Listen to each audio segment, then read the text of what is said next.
मैं नरेंद्र मोदी सरकार में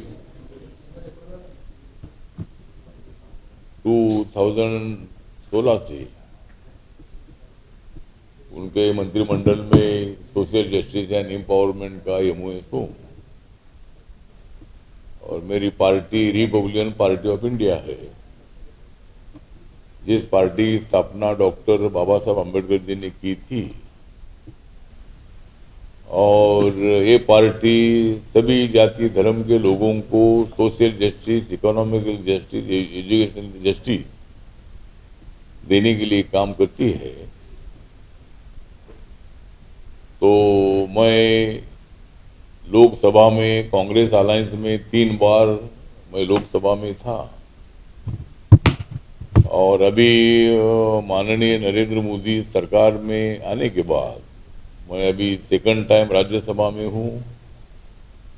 2014 से 20 तक राज्यसभा में था, 20 से 26 तक अभी राज्यसभा में हूँ और अभी अगले साल मैं अप्रैल में मैं तीसरी बार राज्यसभा में चुनकर आऊँगा। तो मेरी पार्टी नेशनल डेमोक्रेटिक अलायंस में, एनडीए में है और उसका कारण ये है कि कांग्रेस पार्टी के कार्यकाल में भ्रष्टाचार बहुत बढ़ गया था। कांग्रेस पार्टी के कार्यकाल में खाली बातें होती थी लेकिन डेवलपमेंट नहीं होता था। कांग्रेस पार्टी को इजीली सत्ता मिलती थी और इसीलिए कांग्रेस पार्टी के जो भी नेता थे वो नेता सोचकर निर्णय नहीं लेते थे। लेकिन मैंने देखा है कि नरेंद्र मोदी जी सोचकर, थिंकिंग करके हर निर्णय लेते हैं और इसीलिए देश की इकोनॉमी आज माननीय मनमोहन सिंह जी के वक्त पर, यूपीए के टाइम पर अपनी इकोनॉमी नंबर 10 पर थी, लेकिन 10 साल के बाद हमारी इकोनॉमी 4 नंबर पर आई और अभी 6 महीना पहले जापान 4 नंबर पर था, उनके जगह पर भारत का नाम आया है नंबर 4 पर। तो ये 4 में नंबर 1 पर अमेरिका है, नंबर 2 पर चाइना है, नंबर 3 पर जर्मनी है और 4 नंबर पर इंडिया का, भारत का नाम अभी मतलब इकोनॉमी में है। और मैं आपको बताना चाहता हूं कि 1 साल भर के अंदर हम 3 नंबर पर पहुंचेंगे। तो ये भारत की इकोनॉमी अच्छी बढ़ रही है और मेक इन इंडिया का नारा, मेड इन इंडिया का नारा नरेंद्र मोदी जी ने दिया है। स्वदेशी को बहुत ही ज़्यादा कीमत देने का हमारी सरकार का प्रयत्न है। कोई भी चीज़ हम भारत के बाहर से नहीं लाएंगे, हर प्रोडक्ट हम यहाँ पर बनाएंगे और उस प्रोडक्ट से एम्प्लॉयमेंट भी बढ़ जाएगा, इकोनॉमी भी और भी अच्छी डेवलप हो जाएगी। और 10 सालों में हमने एक बड़ा काम मोदी सरकार ने किया है कि 55 करोड़ लोग गरीबी रेखा के ऊपर आए हैं। हम चाहते हैं कि भाई एक भी आदमी गरीब ना रहे और इसीलिए जो लाडली बहना है उनको भी करोड़पति बनाना है। जो दलित है, आदिवासी है या इकोनॉमिकली बैकवर्ड कम्युनिटी के जो लोग हैं, ऐसे लोगों को एमएसएमई है, खादी ग्रामोद्योग है, मेरे मंत्रालय का वेंचर कैपिटल फंड ये स्कीम है, ऐसे अनेक दूसरा मुद्रा योजना है।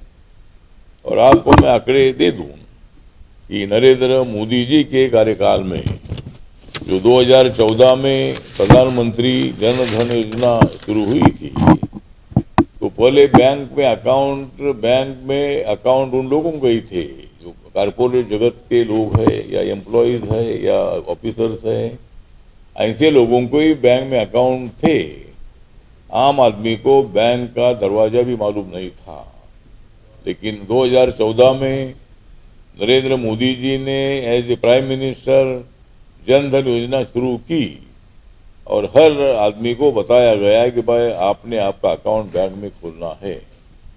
और 2014 से 25 तक मेरे पास आंकड़े हैं कि 56 करोड़ 85 लाख 24,000, 56 करोड़ 85 लाख 24,000 इतने लोगों के बैंक में अकाउंट खुले हैं।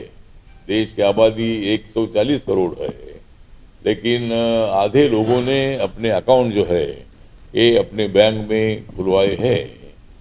और उड़ीसा का आंकड़ा देखें, उड़ीसा में 2 करोड़ 34 लाख 77,000, 2 करोड़ 34 लाख 77,000 इतने अकाउंट उड़ीसा में खुले हैं। प्रधानमंत्री मुद्रा योजना एक बनाई गई थी।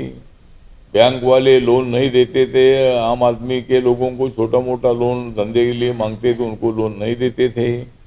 लेकिन विदाउट गारंटी एक स्कीम बनाई गई और बैंक को आदेश दिया गया कि भाई हर आदमी को, जो भी हमारी माँ बहनें हैं या नौजवान हैं, उनको मुद्रा योजना का लोन देना है।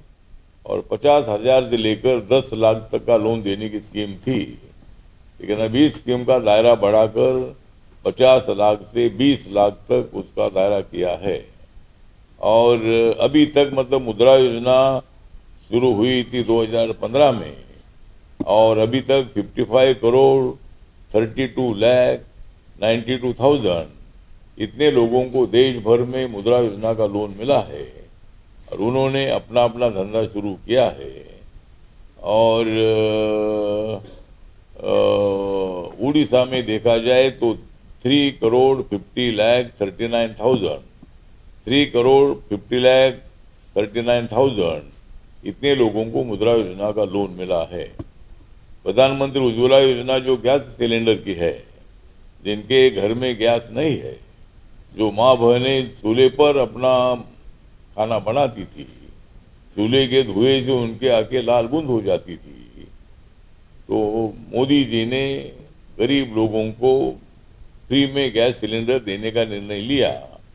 और ये निर्णय लिया था 2016 में, और अभी तक 10 करोड़ 33 लाख 10 करोड़ 33 लाख इतने लोगों को गैस कनेक्शन अलॉट हुए हैं।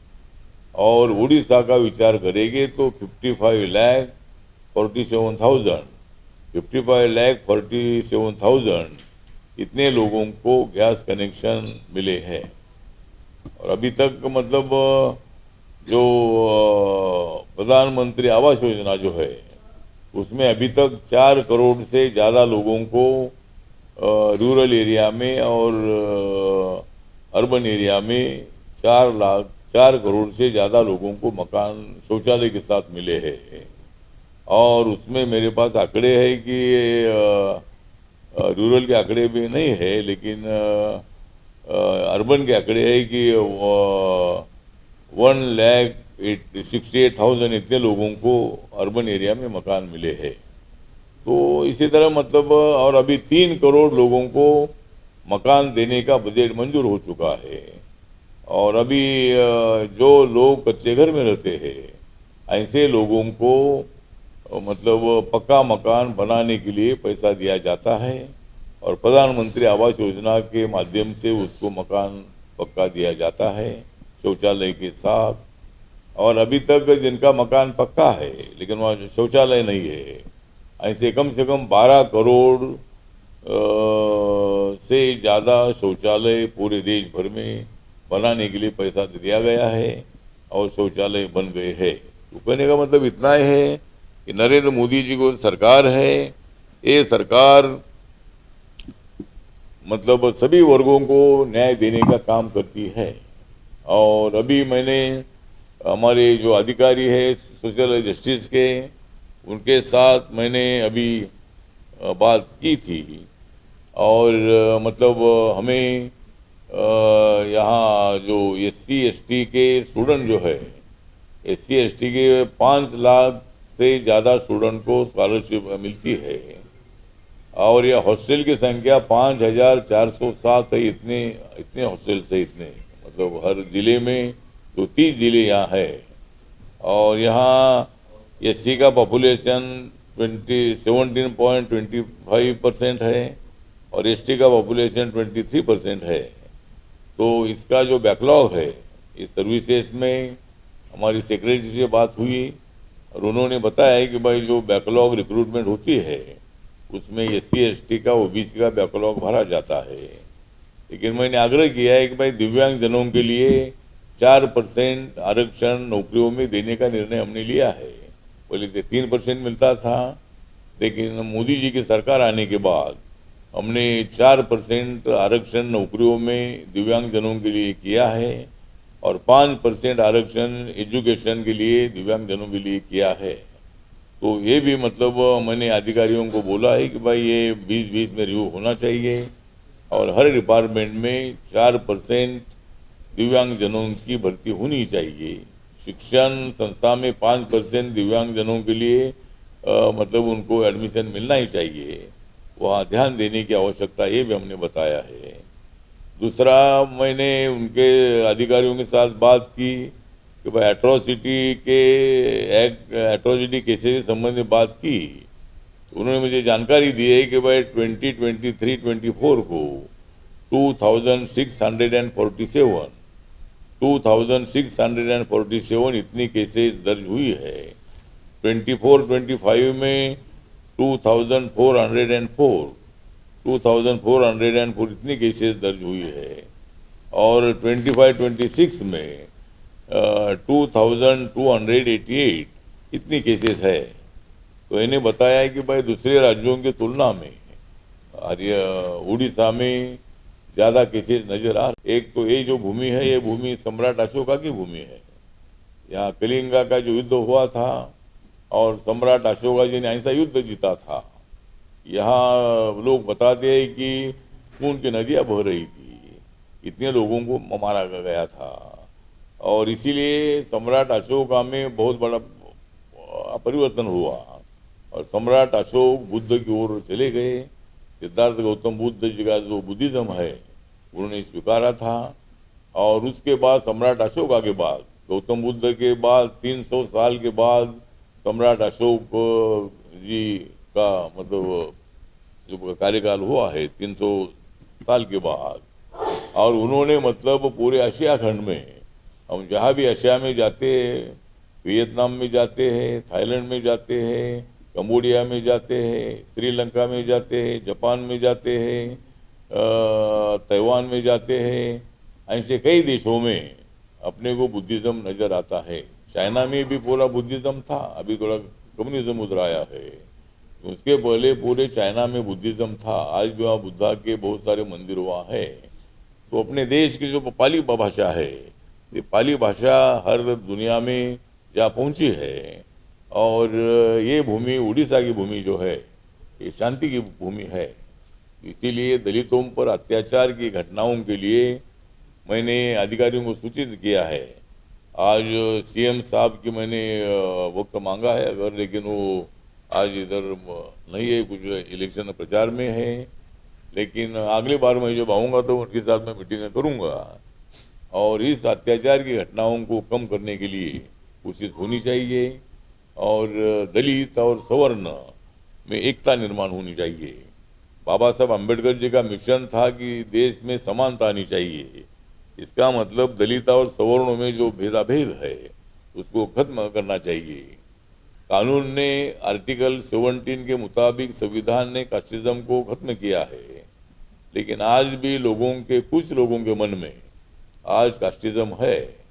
लेकिन मैंने अभी ये इंटरकास्ट मैरिज का मैंने दायरा ले लिया और उसमें मुझे उड़ीसा सबसे आगे मुझे नज़र आया कि 23-24 में इंटरकास्ट मैरिज 3,639 इतनी इंटरकास्ट मैरिज हुई है और 24-25 में 2,434 इतनी इंटरकास्ट मैरिज हुए हैं और 25-26 में 1,485 इतने इंटरकास्ट मैरिज हुए। तो मतलब इंटरकास्ट मैरिज का परसेंटेज बहुत ज़्यादा है। तो एक अच्छी बात है कि इंटरकास्ट मैरिज से समाज नज़दीक आता है और बाबा साहब अम्बेडकर जी का भाई कहना था कि खाली रोटी और बेटी व्यवहार से कास्टिज्म खत्म नहीं होगा, उसके लिए बेटी व्यवहार की आवश्यकता है।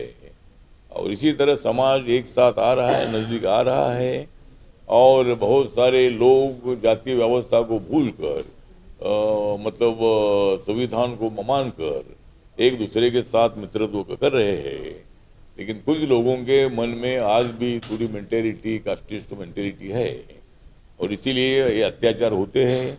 इस अत्याचार को खत्म करने के लिए हम सब लोगों ने प्रयत्न करने की आवश्यकता है। यह मैंने जानकारी ली कि सीनियर सिटीजन की संख्या 16 लाख है यहाँ, सीनियर सिटीजन की, और उनको 1060 टू 79 1000 पेंशन दी जाती है, और 80 के ऊपर के जो लोग हैं उनके लिए 3500 3500 उनको पेंशन दी जाती है। तो इसी तरह दिव्यांग जनों को भी मतलब यहाँ 1000 पेंशन दी जाती है। तो इसी तरह मतलब यहाँ दिव्यांग जनों की संख्या 5 लाख है, ऐसा मुझे बताया है पूरे स्टेट भर में। तो दिव्यांग जनों के लिए अभी जो सेंसस होगा, तो नया जो अभी 2021 का सेंसस है, तो नरेंद्र मोदी जी का मैं आभार व्यक्त करता हूँ कि नरेंद्र मोदी जी के सरकार ने जाति के आधार पर सेंसस करने का निर्णय लिया है। हर जाति के आधार पर सेंसस होगा, और 21 के मुताबिक ये सेंसस होगा। और मैंने सेंसस कमीशन से जानकारी ली है, ये कब ये चालू होगा, तो अगले साल में 27 में मतलब सेंसस चालू होगा, और उसमें हर जाति का परसेंटेज कितना है, जो ब्राह्मण कितने हैं, क्षत्रिय में जातियाँ है वो हर जाति का कितना है, वैश्य में जो जातियाँ उनमें कितना है, दलित में जातियाँ उसमें कितना कितना परसेंटेज है, ट्राइबल में कितनी जातियाँ उनका कितना परसेंटेज है, तो हर जाति का परसेंटेज अभी मालूम होगा। और जाति के आधार पर की जनगणना से ये फायदा होगा कि राहुल गांधी तो बोलते हैं कि भाई जनगणना ओबीसी की होनी चाहिए, ओबीसी होनी चाहिए, लेकिन राहुल गांधी की सरकार थी तब उन्होंने ऐसा नहीं किया था। तब उनके ध्यान में नहीं आया था कि भाई सेंसस जाति के आधार पर करना चाहिए। आज वो बड़ी बड़ी बातें करते हैं, और सेंसस होना चाहिए इसी तरह की मांग पहले करते थे, लेकिन सरकार ने, मोदी सरकार ने ओबीसी की सेंसस की ज़्यादा मांग होती रही थी। लेकिन मैंने बहुत बार मांग किया था कि जाति के आधार पर जनगणना होनी चाहिए, उससे जातिवाद बढ़ेगा, ऐसा बिल्कुल नहीं है। लेकिन टेक्निकली डिफिकल्टी थी कि संविधान ने 17 आर्टिकल के मुताबिक कास्टिज्म को खत्म किया है, फिर जाति के आधार पर जनगणना करेगी, एक ऐसा एक प्रॉब्लम था। लेकिन सरकार ने उस पर मतलब निर्णय ले लिया है, तो एक निर्णय बहुत बड़ा निर्णय है, और आज अपना देश विकास की दिशा से आगे बढ़ रहा है, और रोड अच्छे बन रहे हैं, और यहाँ मतलब पूरे देश भर में अभी जो बिहार में इलेक्शन है, तो बिहार का काया पलट हो चुका है। बिहार में नीतीश कुमार जी के नेतृत्व में 20 सालों में अच्छा डेवलपमेंट हुआ है। नरेंद्र मोदी जी ने बिहार के लिए बहुत बड़ा पैकेज भी दे दिया है, और बिहार की जनता अभी बाहर नहीं जाती है, मतलब बहुत सारे लोगों को रोजगार वहाँ मिल रहा है, और इसीलिए हर राज्य के तरफ हमारा ध्यान है। जरूर यहाँ बीजेपी की सरकार नहीं थी, अभी बीजेपी की सरकार आई है। 23 साल तक, शायद 22 साल तक हमारी नवीन पटनायक साहब की सरकार रही, और नवीन पटनायक बहुत अच्छे आदमी थे, मतलब वो हमारे साथ एनडीए में अटल जी की सरकार में थे। और बिजू जनता दल के नेता बिजू पटनायक जी, इनका सोशलिस्ट मूवमेंट में बहुत बड़ा योगदान रहा है। तो नवीन पटनायक जी ने भी 22 साल या कितने साल, तो 24 साल, मतलब वो 24 साल तक वो मतलब वो उड़ीसा के मुख्यमंत्री रहे। उन्हें काम भी अच्छा किया है, और बीजेपी और बिजू जनता दल एक साथ थे भी कुछ साल तक, लेकिन बाद में वो अलग अलग लड़कर अपने बलबूते पर नवीन पटनायक जी मुख्यमंत्री बने थे। मेरे साथ उनके संबंध बहुत अच्छे थे। जब वो दिल्ली में मिनिस्टर थे तब मैं उनको कहने आने के बार मिलता था। वो एक अच्छे स्वभाव के आदमी थे, लेकिन उनका भी योगदान उड़ीसा के लिए बहुत अच्छा रहा है। तो अभी बीजेपी की सरकार आई है, वो भी अच्छा डेवलपमेंट कर रही है। और मुझे लगता है कि एक विषय में बताता हूँ कि राहुल गांधी जी बोलते हैं कि भाई वोट चोरी हो रहा है। तो राहुल गांधी जी को मेरा सवाल है कि तुम्हारे 60 साल 70 साल में वोट चोरी नहीं होता था क्या? मतलब 60 सालों में आपने जो आंकड़े अभी निकाले वो तब क्यों नहीं निकाले? मतलब वोट चोरी नहीं होना चाहिए। उनके मत से मैं सहमत हूँ कि भाई वोट चोरी नहीं होना चाहिए, बोगस वोटिंग नहीं होना चाहिए। जरूर इलेक्शन कमीशन ने उनके तरफ ध्यान देना चाहिए, लेकिन इलेक्शन कमीशन बीजेपी के कहने पर चलता है, ऐसा आरोप लगाना ठीक नहीं है। इलेक्शन कमीशन की बॉडी इंडिपेंडेंट बॉडी है और उसका सरकार से कोई संबंध नहीं है। तो इसीलिए सरकार पर आरोप लगाना ठीक नहीं है। लेकिन जब लोकसभा में उनकी सीटें ज़्यादा आई तब हमने ऐसा आरोप नहीं लगाया कि भाई उन्होंने वोट चोरी किया था, उन्होंने बोगस वोटिंग किया था। हमने तो ये बोला कि भाई उन्होंने संविधान का प्रचार किया, संविधान बदलेगा, आरक्षण जाएगा, इसीलिए हमारा भारी नुकसान हुआ। हम 400 सीटों तक हम पहुंचने वाले थे, लेकिन हमें काफ़ी कम सीटें मिली। लेकिन उसके बावजूद भी नरेंद्र मोदी जी तीसरी बार प्रधानमंत्री बने हैं और चौथी बार भी 29 में भी नरेंद्र मोदी जी प्रधानमंत्री बनेंगे, ऐसा मुझे पूरा विश्वास है।